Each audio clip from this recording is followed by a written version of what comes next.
Morning, guys. Look, I don't want to bore you with who I am and what I do.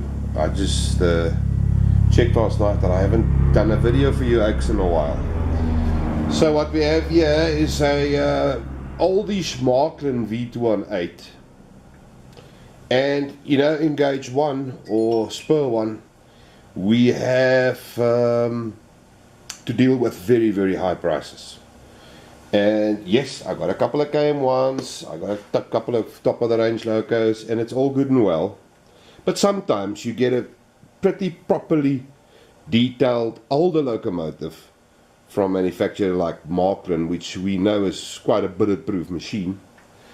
And I really can't fault the detail on this thing, so I decided to upgrade it a little bit. This was, as I say, a factory weathered loco, which I was also not too happy with. So I just updated the weathering a bit on it, and then I put ESU sound in it and smoke.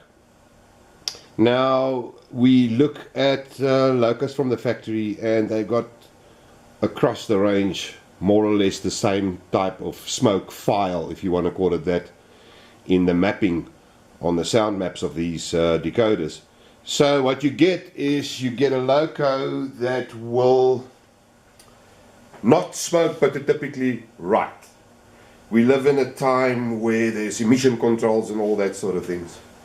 And I wanted to recreate the typical diesel smoke, which means that when they open the throttle, it will smoke. If there's the throttle stays on the same click, it will fade away the smoke, and then when you re-accelerate, it will smoke again, and that sort of thing.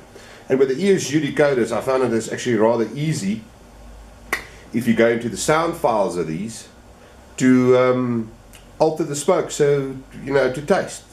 So I think I got this one right. There's a little bit, I'm not too happy with the startup. I mean, the delay is a little bit long, but that's it. Apart from that, when you run this loco, she smokes absolutely spectacularly.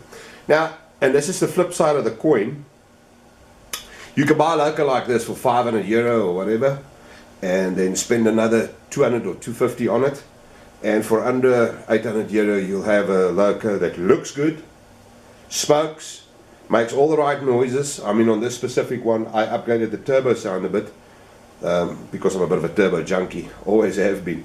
So I sort of upgraded the turbo and that, and she will smoke according to the sound. Well, pretty typically more right than anything else. I also put a feature in for heavy load, where if I do press that and I'm on a layout with a huge rake of wagons behind it, that you will definitely smoke a hell of a lot. So let me show you what I've done. Sounds very good on it. It's got a Visathon speaker in it, which is very nice. Let's go. Now I hope you can see from that angle the smoke on it.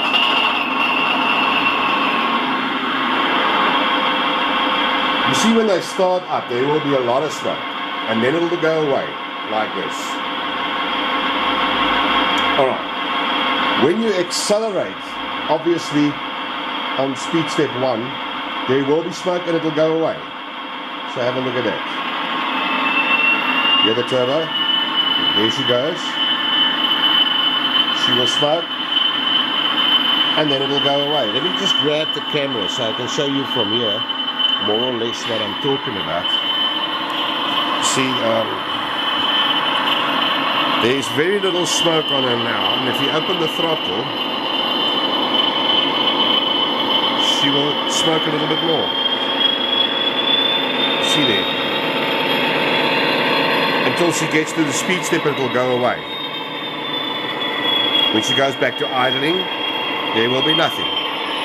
Alright, so let's take it from here. I'm going to do it to speed step 2, so you can see what it does.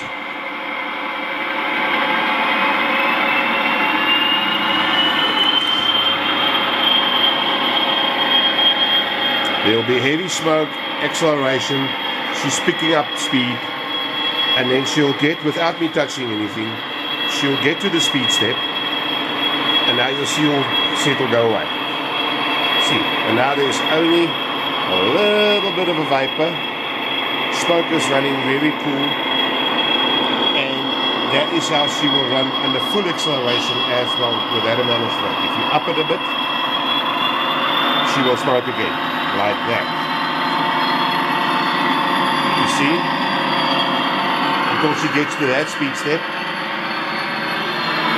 and she will stop. Now also, when it goes back to idling, I up the fan speeds and then cool the smoker down. So you will have a slight little mist, but nothing much. Alright, so let's bring it back, just so you can see what I'm on about.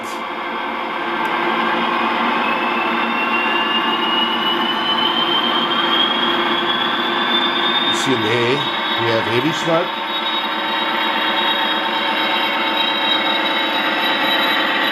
Which is nice, because now it will leave behind a puff like in real life. And then when she starts moving, I haven't got enough track here, that smoke will go away and she will just give you the vapor like that.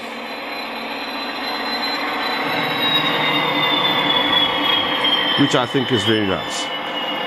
So, what I'm trying to tell you is that you don't have to spend millions to get a pretty decent loco. I mean, I know that there's parts available from companies, brass parts, where you can actually update these things to quite a lekker looking loco.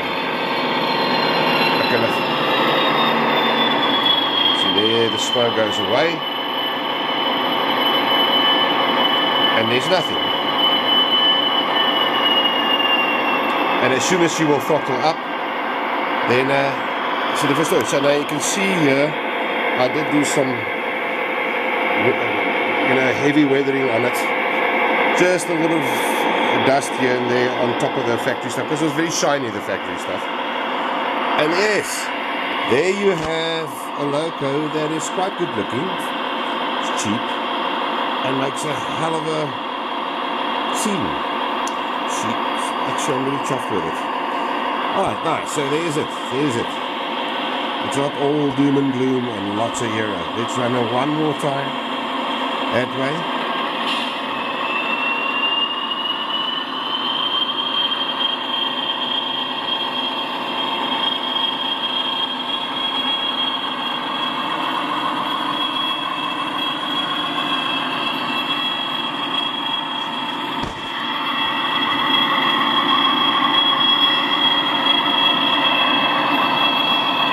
You see you've got nearly no smoke, just a little vapor.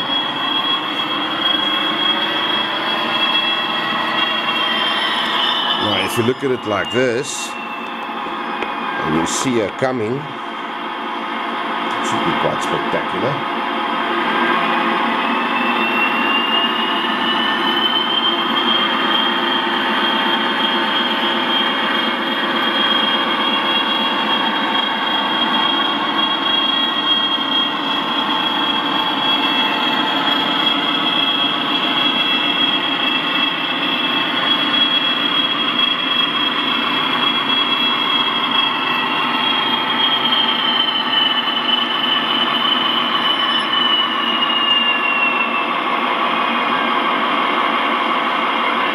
Right, so there.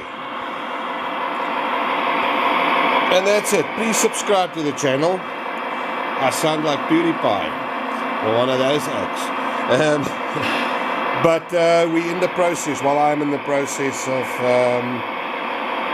starting the plans for a quite big gauge one layout, which will be the first in South Africa.